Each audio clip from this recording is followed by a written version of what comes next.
Hello everyone, welcome to my channel. My name is Xony, and today we're going to have some more stories from Reddit. But before we start, it would be so much appreciated if you would subscribe to my channel, like the video if you enjoy it, and maybe leave a comment down below. These simple clicks would mean a lot to the future of this channel and really reward the effort that I put in every day. And now, without further ado, let's go. Hi y'all. I'm new here into Reddit in general, but found this sub after I started dating my current wife, and it's been eye-opening to read what everyone's gone through. I decided to share my story of my ex-wife as a kind of airing out of the whole thing to help myself organize my thoughts on everything. I'm also hoping to help out anyone on here who's currently in a relationship with a wayward spouse and isn't sure what to do. Maybe this will help push you to get out of a toxic spot and take what you deserve from life. I grew up on a 26-acre horse farm out in rural Ohio. Growing up, I was a loner and preferred reading books to talking to people. My parents had gotten divorced when I was young. I lived with my mom and saw Dad every other weekend. This did have an effect on me growing up, mainly because I had a hard time knowing what a healthy relationship looked like and didn't really have time with my dad to have a healthy male role model. My mom had a series of boyfriends, some of which were physically abusive to my brother and me. I remember getting backhanded across a room at 10 by one of them, or belted anytime anything at all was out of order. Another one used glue traps for the mice in the garage and made us watch when he cut them off the traps, which he'd do by cutting all their legs off before throwing the still-living legless mouse in the trash can. A real gem, that one. I learned very quickly to just keep my mouth shut and act generally pleasant because anything else might get me punished, usually hit. This also made me develop an unhealthy attitude of just grin and bear it, don't have issues, and if people were bad to me, I'd just take it whenever I could. I would recess into myself and my books. I was a voracious reader and had over 1,000 books on 5 double-stacked bookshelves in my bedroom. I'd hide in there in the winter once all the chores were done.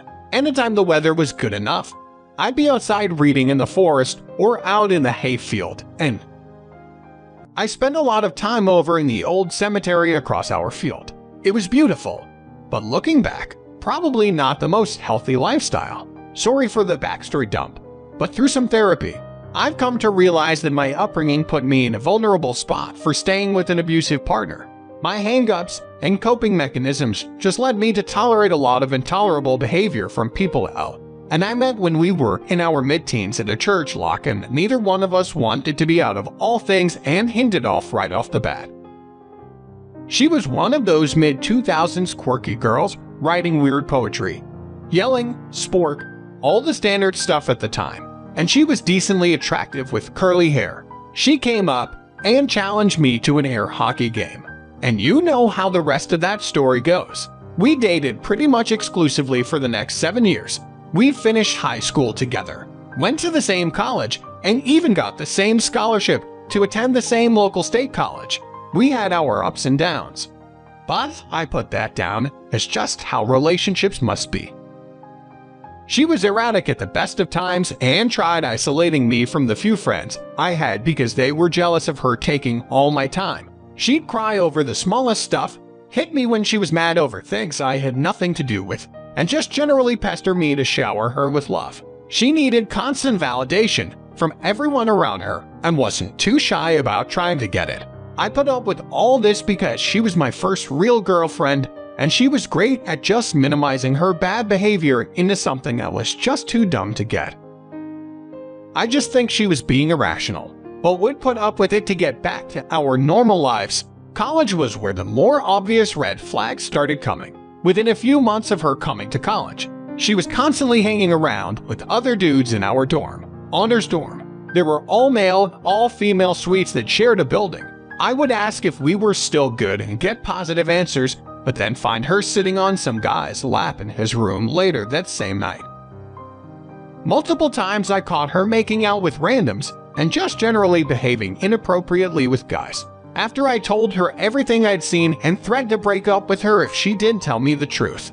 It came out that she'd given one other guy oral, which she described in excruciating detail. Him? She said she was obsessed with him because No lie, he looks like the guy from Napoleon Dynamic and is just really hot. Yes, I should have ended everything we had right there for the comment alone. But we've been together for nearly 5 years at that point, so I thought we could fix things and reconcile.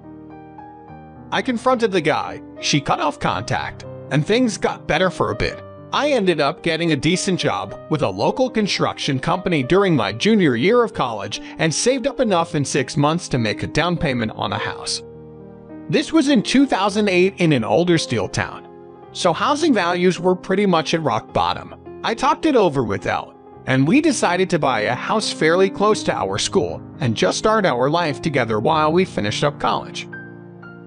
We also got engaged shortly after moving in. I thought that by removing her from the co-ed dorm, I'd fix her cheating issues, and it really did seem to work for a bit. All in all, it seemed like life was looking up. There were some good years for a while. She got a job selling books, then went on for a graduate degree. Actually, she tried for 4 different graduate degrees, but kept quitting because they weren't what she wanted to do. I paid for the one she couldn't get a scholarship or student loans for, and just generally supported her in her decisions. We got a dog and some cats. I kept working at that same construction job for a boss I hated, but it paid the bills. We got married in 2010 when we were 23. Kids don't get married young. You don't know what a good relationship is yet. I want to get across here that it was exactly what I thought a good life was. I'd get up early, give her a kiss and head to work, where I'd occasionally get reprimanded for not reading my boss's mind.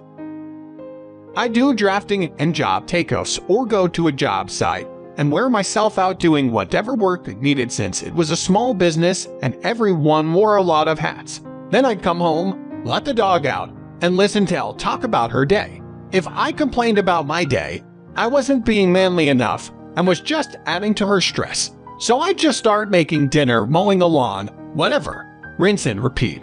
I thought this was completely normal and maybe even better than average. The wheels really started to come off, though I didn't know it for a while.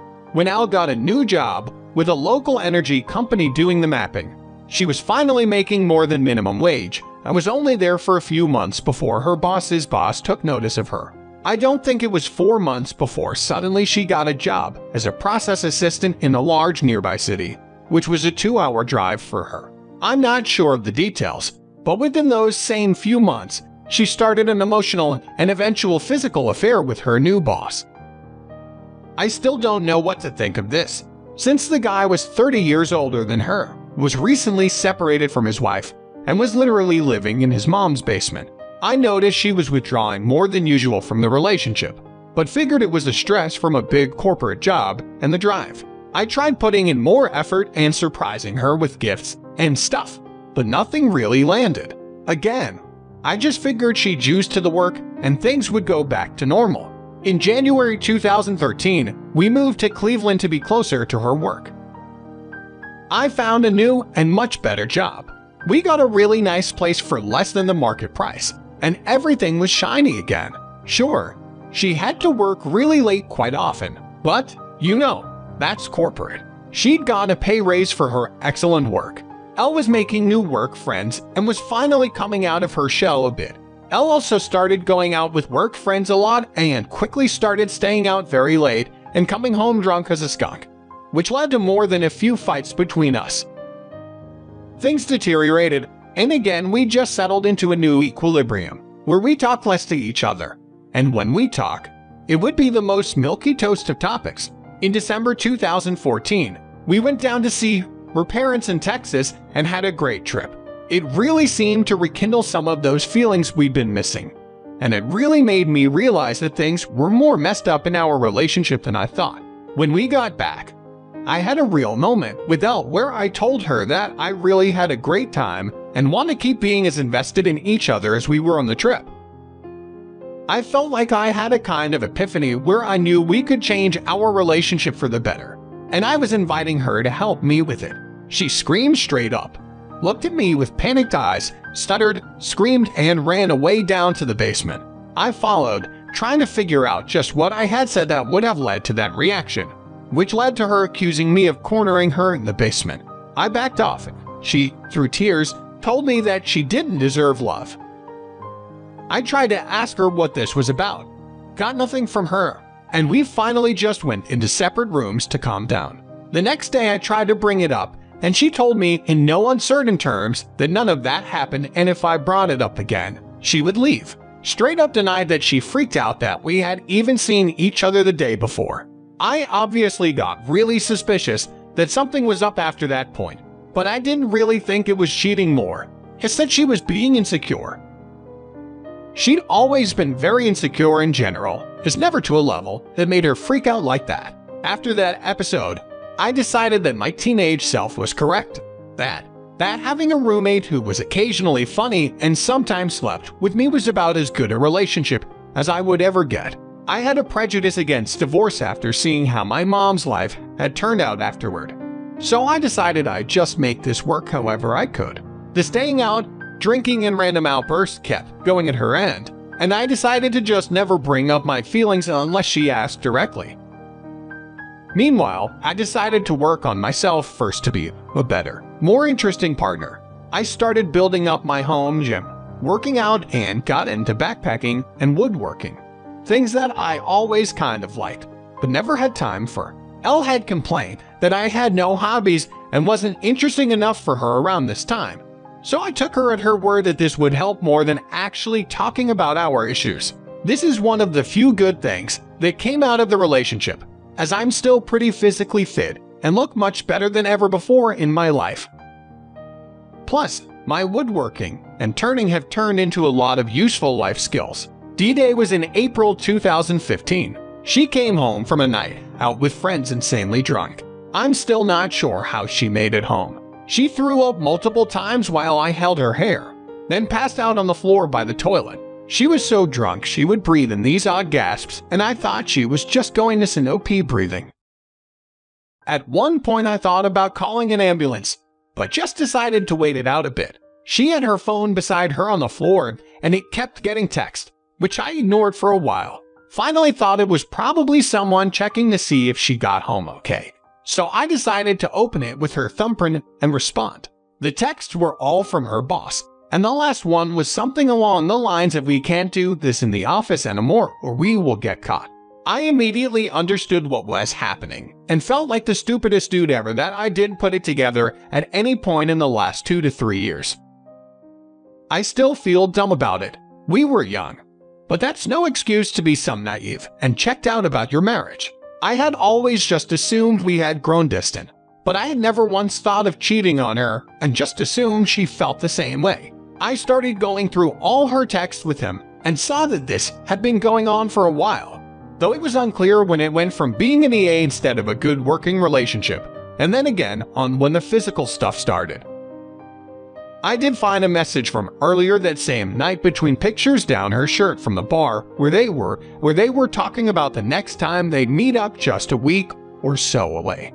I decided that if I told her anything at that point, she was going to flip it around into me snooping and misreading or misremembering what I read. Since I have a terrible memory, guessing now that was just her gaslighting me to cover up her own indiscretions instead of confronting her. I went out and bought a voice recorder and spent a few days placing it in her car before work to find a well-hidden spot and test how long it could record for. I also scoped out where they were planning on meeting up so I could find it the day before the meetup. She had told me she needed to go to a separate nearby town for work and that she'd be late coming home. I told her it was fine and to take her time coming home. Inside I was nervous, but apparently held it together enough to keep her from being suspicious. The hours passed. Then around 6:00 p.m., I headed out and drove to a spot near the bar they were meeting at, and wham, there they were. Both were in her car, pawing each other and making out. I just drove away, went home, had some shots and cried. She came home later that night and I didn't say anything about it, just made us some dinner.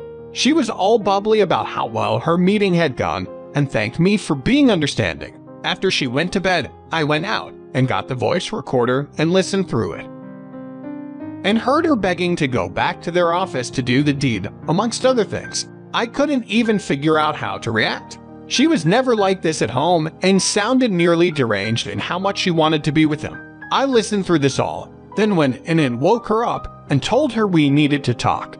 I asked if she was cheating and she denied it. I asked her about the name of the bar she was at, and she denied even knowing what it is. I told her I was there earlier today and saw some interesting things, and she immediately asked if I had followed her. How could I, and is there a tracker in my car? You have to tell me. I'm going to have a panic attack. You can't just track me again. Insane. I told her I had read her text from a few weeks ago and went to the bar where she said she was meeting S, her boss. This turned into opening her phone to show me no such text existed anymore, which I think she thought would negate the fact I went there and saw them. So crazy thinking about it. Finally, she says that yes, she had been seeing S. They'd been together a few times, and finally, if I made her sin OP seeing him, she wouldn't love me anymore.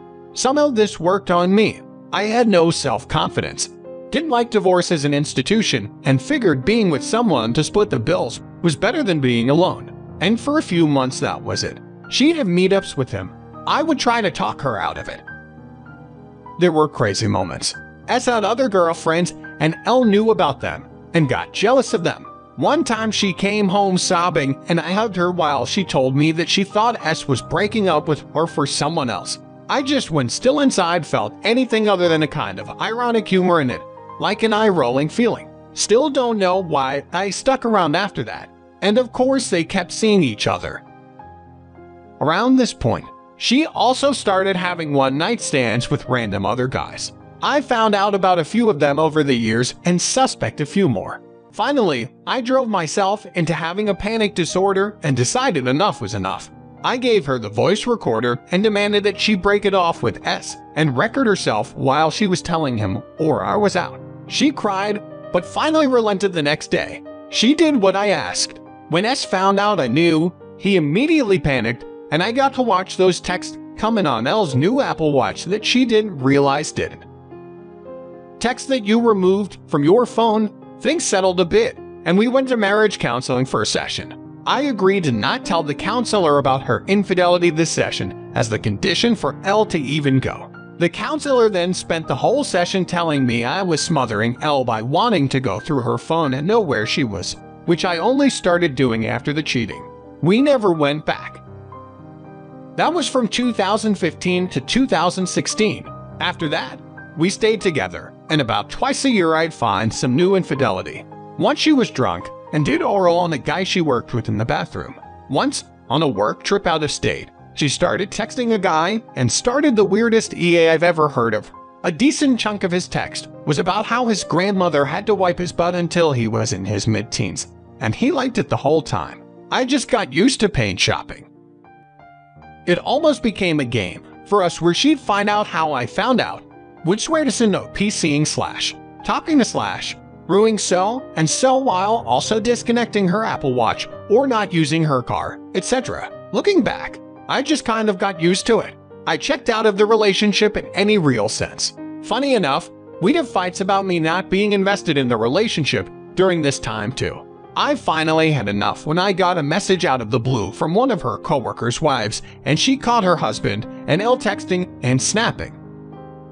She sent screenshots of them to me and said that she wanted me to know. The screenshots really drove home to me that L wasn't just prone to, or was making mistakes over and over. I know it's dumb, but when you're in a relationship, if you excuse one thing, it gets easier the next time. And I had gone to the point of excusing everything. We'd have our ritual fight over it. She'd have the affair, and the cycle would begin again in a few months. In the screenshots from N, L was saying things like, I should have done you the first time I saw you, setting up meetings and etc. I confronted L with the text, and her first reaction was annoyance that the guy didn't hide it from his wife better. It blew my mind. And when I was talking with N, it was obvious she was crushed. They had 2 kids, and her husband's actions were likely going to tear the family apart. And there was my loving wife, mad that he was too dumb to hide it properly, and she knew he couldn't handle this sort of relationship, and sent me some text later on, after the affair was in the open of L, telling the guy that there was basically a code of conduct for cheaters and this guy didn't follow the rules.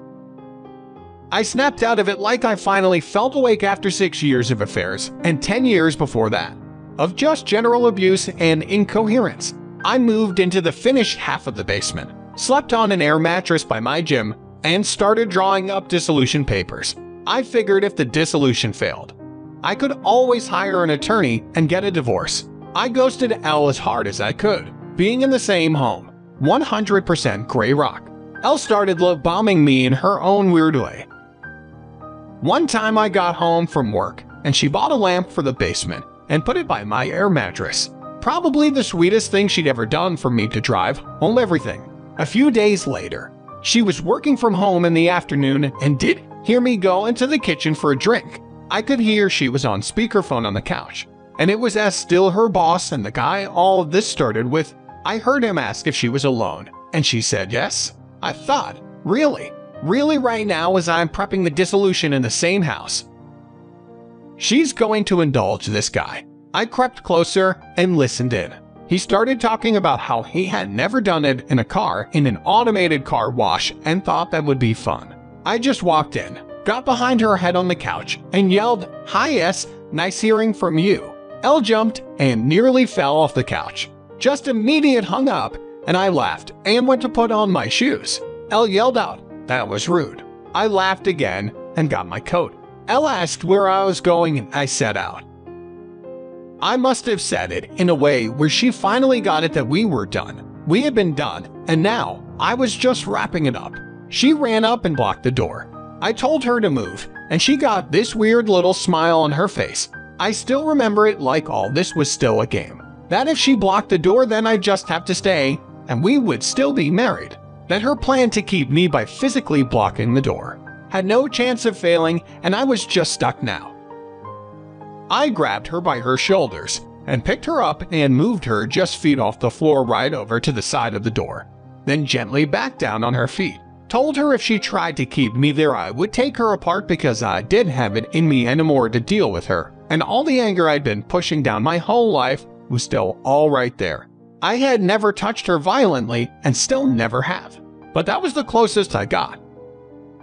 I drove off to one of my favorite local bars and hung out with friends I'd been making for the last few years. I texted Elle that I knew she had another work trip coming up the next week and that when she got back, she wouldn't be welcome back in the house. Lucky me, she never came back. Moved in with a guy she'd been seen down there, and they both lived in his brother's dining room. Since the guy was unemployed and living with his brother, I only saw her a few times after that. She signed the paperwork I sent her with next to no changes. I used the threat that her company would fire both her and her boss if I told them of the relationship they carried on if she tried to be difficult, which got me the house, my car, and less than half of the over $20,000 in credit card debt I didn't know she had racked up. Also, none of my retirement accounts got touched, which is a blessing. She came back to Ohio to sign the paperwork in December 2019 and brought her a new guy, which was about as awkward as you'd expect. The new guy seemed to think that I was at fault for the divorce for being abusive, and he was there in case I got violent again.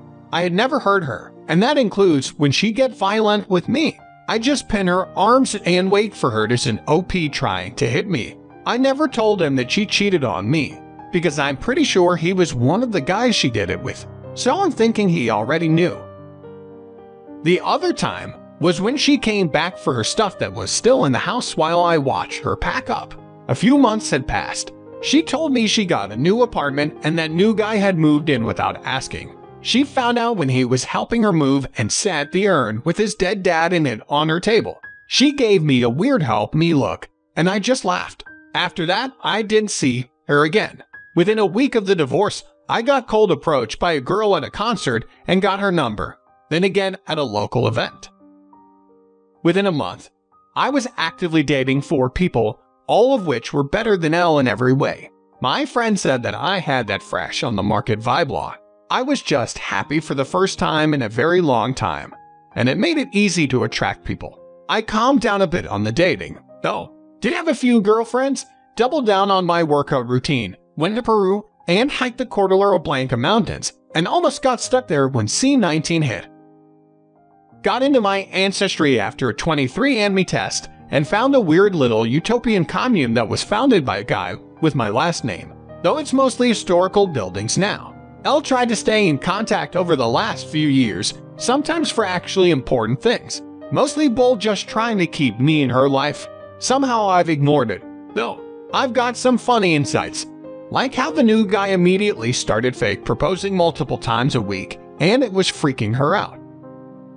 She texted me once saying that taxes sucked as a single, so she was getting married for tax reasons. When she found out I had found someone and got me engaged, she sent a congratulations card to the house that she had hand-painted herself, which immediately went in the trash. Or the fact that the new guy was recently diagnosed with MS. I don't see Elle sticking around and suddenly finding her caring side to take care of a dude 10 years her senior with a neurological issue. In August 2020, I encountered my current wife. See, she's amazing. Had gone out of a bad marriage with a guy who seems a mirror image of Elle. We hit it off when I was talking with a buddy of mine and I said, I'm just looking for someone normal. She heard me and we both looked at each other for a second with a funny Me Too look. We got married after 2 years of dating this last September, and we've never even fought once in the last year. She takes care of me, I take care of her. We talk every day and it's always beautiful. It's really tough to describe, but she's the one. I'm doing much better now. I look back on all that on literally half of my life and wonder why I stayed for so long and through so much. Especially when it was so easy to find someone so perfect afterward. If any of you made it this far and are currently in a bad relationship and wondering what to do, I get it. I think most of us get it. You put up with stuff that you think you never would. You think that this person you put so much effort into can't be doing this on purpose. You'll excuse next to anything. You actively make yourself into a doormat. It's not worth it. Just get out. Because whatever led to cheating once, it'll happen again and again after that. Cheaters will tell themselves whatever they need to in order to not feel bad about themselves and their actions. They will always justify it to themselves and to you, and you'll always wonder what they're doing when they are not with you. You deserve better, so leave, cut losses, and do whatever you need to. My hang-up on divorce and low self-confidence kept me in way longer than I ever should have. And nothing that happened in the relationship in the years after I found out helped me in any way. The only person that can get you into a better headspace is yourself, and focusing on you and the people that actually care about you. It gets better once you leave.